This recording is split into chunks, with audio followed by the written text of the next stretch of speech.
Green, green, green. Green, green, green. Green, green, green.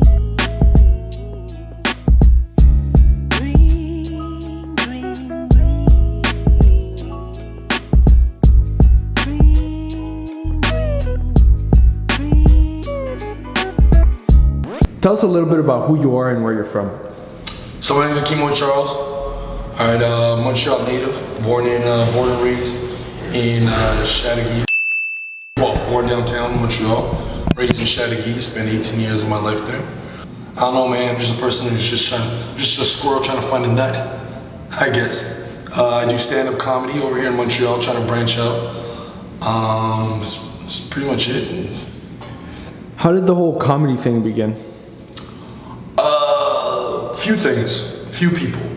One, I always grew up, it all started like when I was a kid. Again, I was loud, obnoxious, opinionated, and everything like that, but I never felt like I fit in anywhere. Like I played football growing up, and one day I was just thinking, I looked back at my life and I was like, I did everything I was supposed to do.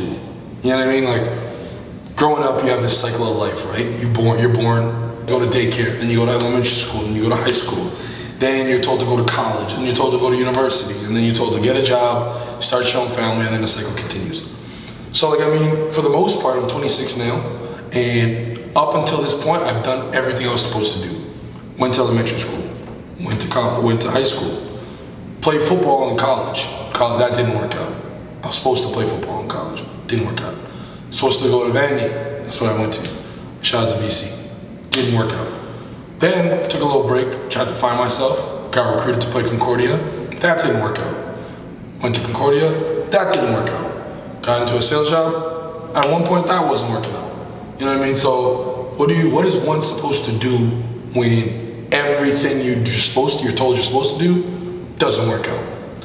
So, and I've always been tossing around the idea about getting into entertainment. All your friends, anybody who knows me again has always told me, yo, you need to be on TV, you need to be in this, that, and the other. But I was like, you're full of shit. And in comedy, I never even thought of myself as stand-up funny.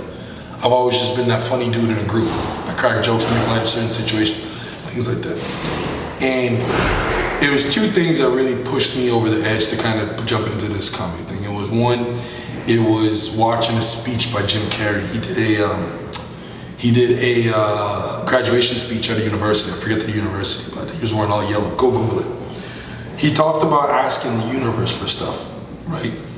And he told a story about his father, about how his dad could have been one of the greatest comedians alive, but he stayed for the steady job, right? He had a family, kids to take care of, and a wife to take care of, so he went for the conservative job that paid him well, that paid him decent.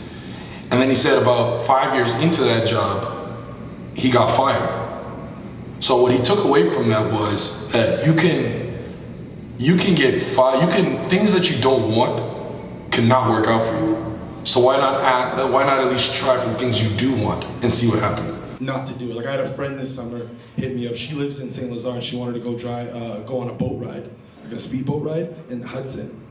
And then when she asked me, she's like, "Hey, Akeem, you want to go on a boat ride this evening?" I was like, "Nah, no, we're not gonna do that." And then she asked me why. And I was like, well, last time white people asked black people to go on a boat, it didn't work out so well for us. We're not fucking falling for that shit again. So I'm like, damn, that was me. Like I went through all this shit in my life. I was supposed to do this. I didn't even want to do it, but I was supposed to do it and it didn't work out. So at this point, why not just try something that I do like and see what happens? And it wasn't even comedy at the time. It was a friend of mine named Evangeline Alexopoulos. Shout out to her. She's another local Montreal comic, phenomenally great talent. She's super funny, right?